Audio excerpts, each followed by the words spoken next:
The best thing you can do, let's start out with this, is if you are in a situation where people treat you absolutely horribly, if you can get out, you should get out if you possibly can. In fact, the email that I just got this morning, which a woman bought the book and she told me the book wasn't as useful as she hoped because she worked for the IRS dealing with really, really hostile small business owners who, she's a lawyer, who were always late, and it was just mean people day after day after day. And I said to her, the only thing I can think is either to get out or to form the thickest skin possible. I suggested she find a therapist if she didn't quit. That's the best I could do.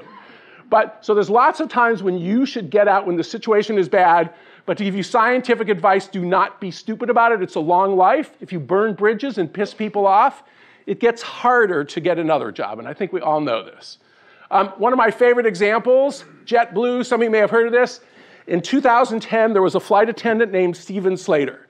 What happened was, and if you're gonna pick a job where people treat you like dirt, being a flight attendant's a pretty good one.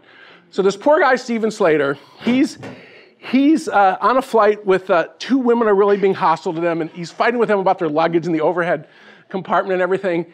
And then as the flight lands, I believe it was in Pittsburgh, one of them, and it's taxing, one of them opens the overhead bin, he gets hit on the head with the luggage really hard, and he's pissed. So he gets on the microphone as the plane is pulling to the gate, he cusses out everybody in the plane, he activates the emergency exit slide, he takes 2 beers, and he leaves the scene, okay?